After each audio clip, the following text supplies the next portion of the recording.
Kia ora, welcome. This is a collective reading for this full moon in Libra that's happening over the next couple of days. So let's get stuck into it. Let's see, overarching energies at this time. I don't know how you've been feeling it over the last couple of weeks, but there's certainly interesting times. We know this. Let's see. Eight of Cups flying out with the Queen of Wands. A level of emotional objectivity has possibly been a challenge for us collectively, globally at this time. There's a lot of emotion out there coming through all forms of media, and all forms of communication. And this full moon is very much a full moon in Libra, about relationship and what we learn through our relationships with others and how we get along or how we don't, how we can, it's a challenge, isn't it? Relationships always. So we're coming out here. We do go through and clarify. If you haven't joined me before, thanks for tuning in. And if you have, thanks for coming back. These are general readings, so take what resonates, leave what doesn't. They can only be general on this platform. So the storyline today, and thanks again for liking and subscribing and all of that. It helps to get these videos seen by more people. Let's get stuck into it. So we're looking at a level of emotional objectivity, I would say. In order to do that, we can't be sort of flailing in the maelstrom of a lot of external chaos. We need, before this point comes, before the ability to be more objective, not only about our own emotional landscape, but also what we see going on around us. We've had a quiet period, bit of delay, a quiet period to enable us to get into that mental state. And combined with the Queen of Wands, a very passionate, fiery archetype, the Queen of Wands, knows what they want, is not backwards and coming forwards about how she gets what she wants. You know, we need to temper our egos a wee bit. At the moment, I do see, anyway, it's not all difficult stuff. Emotional objectivity, it's a good training ground, isn't it? We need to have that responsibility for ourselves so we're not getting triggered left, right and centre. I'm just I've got to get rid of this. Nothing's popped up. So anywho, and then we have the Star, beautiful healing card, an Aquarian card, as Pluto did just venture its way into Aquarius. And will venture out again in June. The Aquarian card of the Star, a bridge, a baptism, a healing, a mixing of the waters, or in fact a recognition of the ethers here. There's more so that. Those unseen things. But we are translating in this card. We are a bridge to whatever it is, whatever way you want to look at it, our higher self, our higher guidance, ourselves within the universe. Very beautiful card, the Star. We've got the Queen of Discs, another queen here.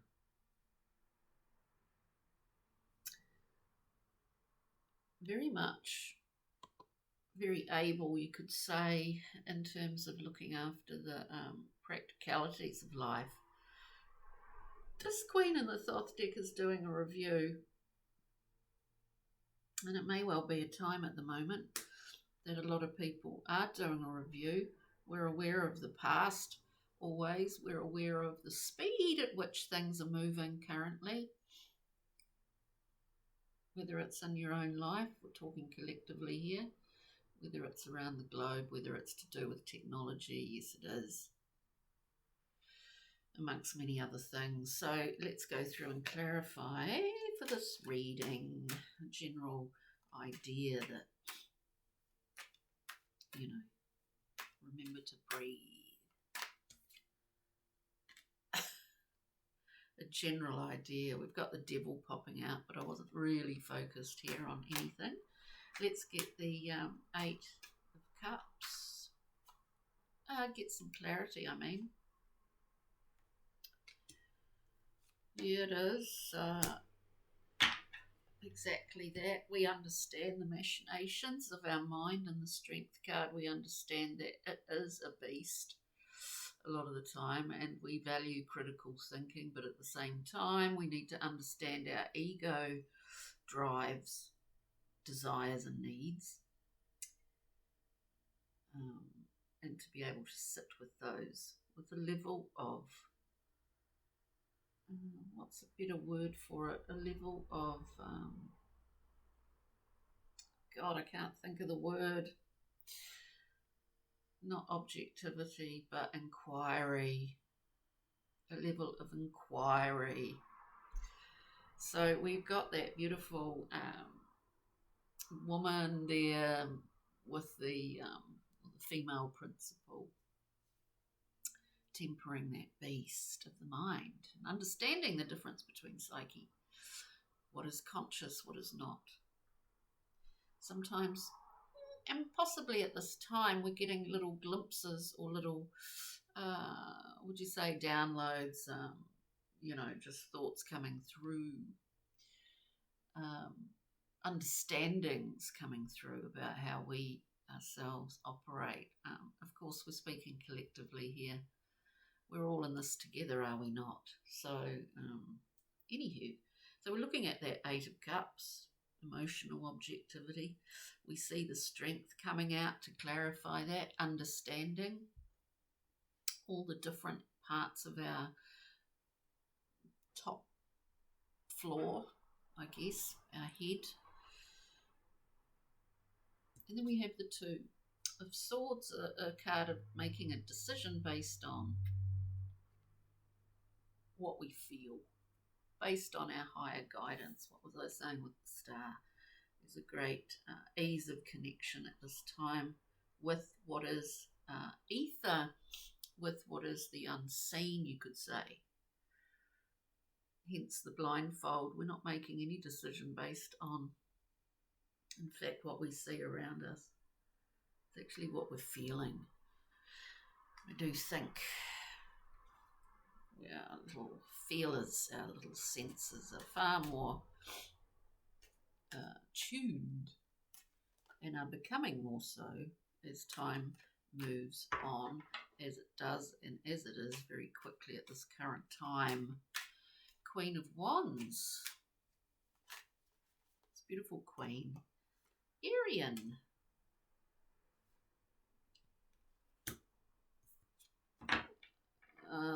The beauty of being driven and driven by our will to see things come into form in our world. It's just like doing stuff is what it's called, and seeing things come to fruition is a wonderful thing to have that drive and that passion.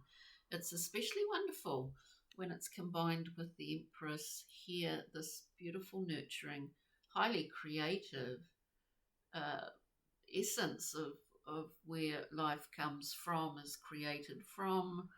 We're seeing new moons coming up here. The ultimate mother card, whether it's self-mothering or mothering of others. That's the consummate card of nurture. So combining that with that fast and furious and fiery queen is a really potent combination. With that, we have the Six of Wands, a card of winning. This is our strength, world. This is our strength at the moment to combine those two things. It's certainly not to leave the Empress behind in the dust or in the smoke. She should be at the front, leader of the pack.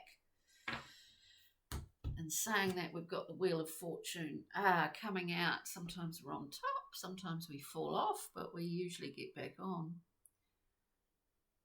There's always trials and tribulations. But we see here, we may not see fully, but, you know, this moon may well illuminate for us either, you know, where things need to alter, if they haven't been illuminated already, which I think they have. We're talking globally.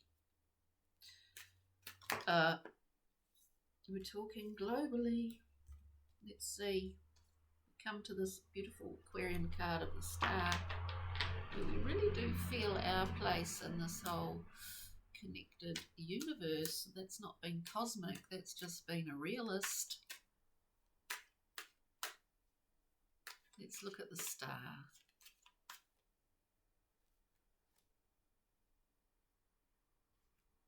The undeniable truth.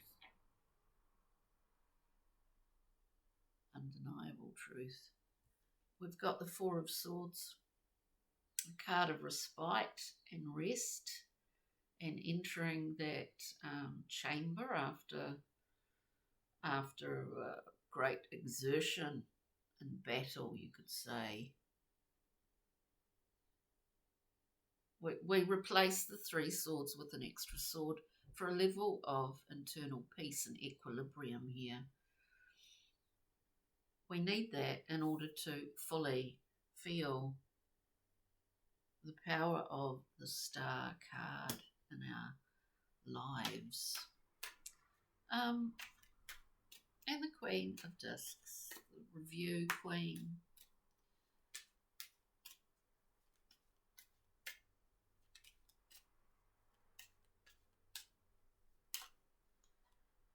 The Review Queen.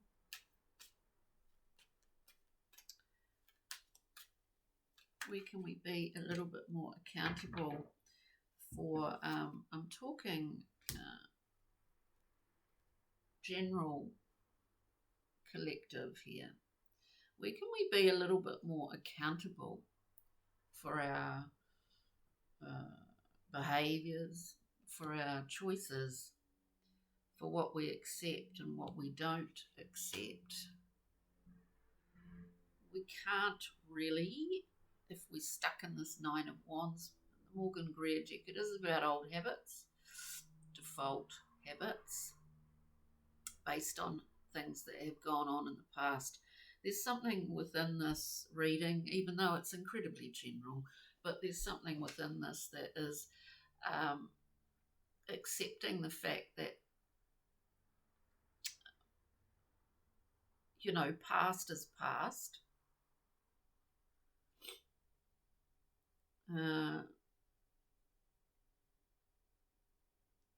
That, you know, yeah, you kind of need to shed something in order to continue to move forward. We can't, you know, on an individual level, often we hark back to the past. We are made up of all the things that have, all the choices that we've made and the things that we've experienced. We are made up of that. It is important. But when we're operating on this sort of automatic level in the Nine of Wands, it's very defensive. It doesn't allow any new kind of thing to come through, because we're just sitting in this position of defense and assumptions. With that,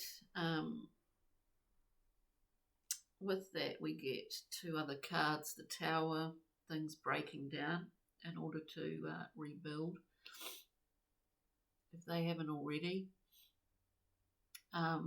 making different choices, not based on defense. You know, it's like opening up a bit, open it up a bit, lighten it up a bit, lighten it up a bit, let something go. And then we have the Fool, a fresh new beginning, a fresh new start. We're really quite lucky to be alive at this time, to be, you know, seeing all these changes, whether it's technologically, climate-wise. We have to look at it in the way that how can we, even on a, as in macro to micro to macro, how we can play a part, a positive role within these changing times, however small that may be. Anywho, let's get a Brian Frown, Pixie and Fairy, and then we'll get a Kim Cran's Animal card. Just a little glimmer from the fair Azul. We've got Mike the Micromancer. We're looking at, we're weighing it up. We're weighing things up here. Talking about micro to macro.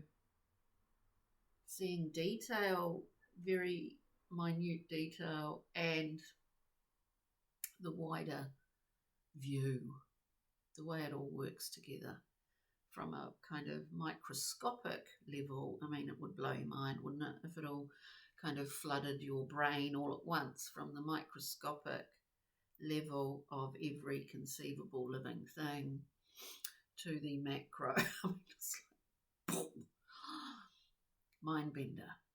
But Mike the Micromancer is about, you know, looking at the ledger, the scales, very appropriate for this full moon in Libra, weighing things up. Quite observant, obviously.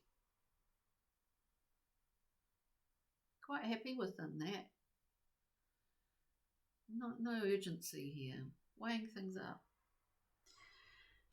And no urgency. Well,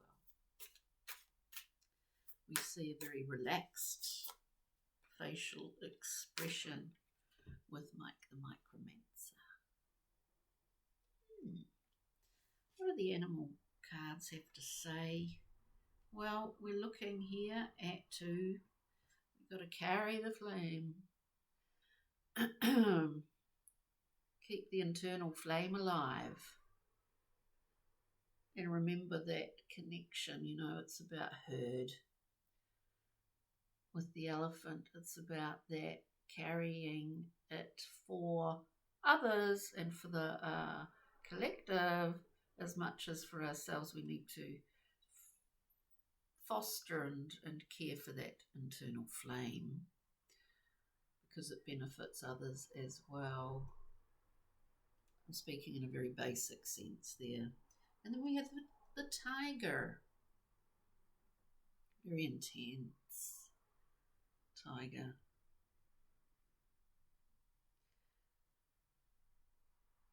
It's a rough ride on the tiger. I mean, it's a rocky road. I don't know why I get the thing of riding a tiger.